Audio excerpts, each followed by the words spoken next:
നമ്മൾ വീട് എടുക്കാനൊക്കെ തുടങ്ങി വീടിൻ്റെ ഒരു പണിയൊക്കെ പൂർത്തിയിലേക്ക് എത്തുന്ന സമയത്ത് അല്ലെങ്കിൽ വീടിൻ്റെ പണി തുടങ്ങുന്ന സമയം മുതൽ തന്നെ ഓരോ സാധനങ്ങളായിട്ട് ശരിക്കും കളക്ട് ചെയ്ത് തുടങ്ങും. അപ്പോൾ ആ കൂട്ടത്തിൽ ചിലപ്പോൾ നമ്മൾ പെയിൻറ്റിങ്സ് വാങ്ങി വെക്കും. നമ്മൾ ഏതൊക്കെ യാത്രേൻ്റെ സമയത്തോ ഒക്കെ കാണുന്ന സ്ഥലങ്ങളൊക്കെ വാങ്ങിക്കുന്ന കൂട്ടത്തിൽ പെയിൻറ്റുകൾ വാങ്ങി വെക്കാറുണ്ട്. പക്ഷേ വീടിൻ്റെ പണിയൊക്കെ തീർത്ത് അതിൻ്റെ ഒരു ഫിനിഷിങ്ങിലേക്ക് എത്തുന്ന സമയത്താണല്ലോ നമ്മളത് പെയിൻറ്റിങ് ഹാങ് ചെയ്യാൻ നോക്കുക. അങ്ങനെ ഹാങ് ചെയ്യാൻ നോക്കുന്ന സമയത്തായിരിക്കും പലപ്പോഴും മനസ്സിലാകാതെ അവിടെ ചേരുന്നില്ല എന്നുള്ളത്. ആ ചിത്രം നമ്മൾ ആ വാങ്ങിയിട്ടുള്ള ചിത്രം ചുവര് ചേരാത്തൊരവസ്ഥ വരും.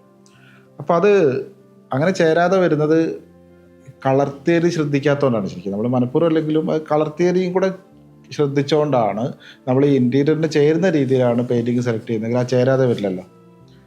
അപ്പോൾ അങ്ങനെ സെലക്ട് ചെയ്യാൻ വേണ്ടി നമുക്ക് ചെറിയ കുറച്ച് കാര്യങ്ങൾ ശ്രദ്ധിച്ചാൽ നമുക്കത് കുറച്ചുകൂടെ ചേരുന്ന രീതിയിലുള്ള പെയിൻറ്റിങ്സ് വെക്കാൻ വേണ്ടി പറ്റും. ഉദാഹരണത്തിന് നമ്മളിപ്പോൾ ഒരു ഭയങ്കര ബ്രൈറ്റ് ആയിട്ടുള്ള ഒരു കളർ ഒരു ബ്ലൂ കളറുള്ള ഒരു റൂമാണെന്ന് വെച്ചു. ഒരു ലിവിങ് റൂം ബ്ലൂ കളറിലാണ് ചെയ്തത്. അപ്പോൾ ബ്ലൂ കളറിലുള്ള ഒരു റൂം എന്ന് പറയുമ്പോൾ അവിടെ വെക്കുന്ന പെയിൻറ്റിങ്ങിന് നമ്മളൊരു കോംപ്ലിമെൻ്ററി കളറായിട്ടുള്ള യെല്ലോ ആണ് യൂസ് ചെയ്യുന്നതെങ്കിൽ ആ കളർ ഭയങ്കരമായിട്ട് സെപ്പറേറ്റ് ആയിട്ട് നിൽക്കും. ചിത്രം വേറെ തന്നെ കാണും. ചിത്രത്തിന് കുറച്ചുകൂടെ പ്രാധാന്യം കിട്ടും. ആ രീതിയിലാണ് ഉണ്ടാവുക. പക്ഷേ ഈ രീതിയിൽ എല്ലാ സ്ഥലത്തും പ്രാക്ടിക്കൽ അല്ല. അതായത് ഒരു ഭയങ്കര റിച്ചായിട്ട് കളർഫുൾ ആയിട്ടുള്ള ചിത്രം വരിക എന്ന് പറയുമ്പോൾ അതൊരു എല്ലാ സ്ഥലത്തും പ്രാക്ടിക്കൽ ആയിരിക്കും. അപ്പോൾ ഉദാഹരണത്തിന് പറയുകയാണെങ്കിൽ നമ്മൾ ബെഡ്റൂമിലേക്കാണെങ്കിൽ ബെഡ്റൂമിൽ നമ്മൾ പെയിൻറ്റിങ്സ് വെക്കുന്ന സമയത്ത് ഭയങ്കര ലൗഡായിട്ടുള്ള പെയിൻറ്റിങ്സ് വെക്കില്ലല്ലോ. അപ്പോൾ ആ സമയത്ത് നമ്മൾ ചെയ്യുന്ന രീതി എന്ന് പറയുന്നത് അനലോഗസ് എന്ന് പറഞ്ഞിട്ടൊരു കളർ തിയറിയാണ്. അനലോഗസ് എന്ന് പറയുമ്പോൾ ഒരു കളറിന് സെലക്ട് ചെയ്തിട്ട് അതിൻ്റെ കളർ വീലിൽ ആ കളർ എവിടെയാണോ അതിൻ്റെ അപ്പുറത്തും ഇപ്പുറത്തുള്ള കളറുകൾ വെച്ചുകൊണ്ടാണ് അത് ചെയ്യുക. ഇപ്പോൾ ഉദാഹരണത്തിന് നമ്മളിപ്പോൾ ഇതുപോലെ നേരത്തെ പറഞ്ഞ പോലെ ബ്ലൂ തീമിൽ തന്നെയാണ് റൂമുള്ളതെങ്കിൽ ബ്ലൂവിനോട് അടുത്ത് നിൽക്കുന്ന കുറച്ച് മജന്തയോട് അടുത്തുള്ള കളർ അല്ലെങ്കിൽ ഇപ്പുറത്തെ കളർ എന്ന് പറയുന്നത് ഗ്രീനോട് അടുത്താണ്. അപ്പോൾ ആ ഒരു ഗ്രൂപ്പിൽ തന്നെയുള്ള കളറാണ് ഉപയോഗിക്കുന്നതെങ്കിൽ ചിത്രം ഈ ഗ്രൂപ്പിൽ തന്നെ നിൽക്കും. ആ ഒരു കളറിൻ്റെ കൂടെ തന്നെ നിൽക്കും. അപ്പോൾ ആ രീതി ചെയ്യും. പിന്നെ മൂന്നാമതൊരു രീതി എന്ന് പറയുന്നത് അതായത് ഒരു കളർ നമ്മൾ ഹ്യൂ എന്ന് പറയും. ആ കളറിൻ്റെ സെയിം കളറിൻ്റെ തന്നെ ടോണ് ടിൻറ്റ് ഷെയ്ഡ് അങ്ങനത്തെ വേരിയേഷൻസ് വെച്ചുകൊണ്ട് ചെയ്യും. അപ്പോൾ ആ രീതി ചെയ്യുകയാണെങ്കിൽ ഗുണം എന്ന് പറഞ്ഞാൽ ചിത്രം ഒരിക്കലും ഭയങ്കര ലൗഡായിട്ട് വേറെ തന്നെ നിൽക്കില്ല. ആ ഒരു റൂമിൽ തന്നെ ബ്ലെൻഡായിട്ട് നിൽക്കും. ആ രീതിയിൽ സെലക്ട് ചെയ്യാം.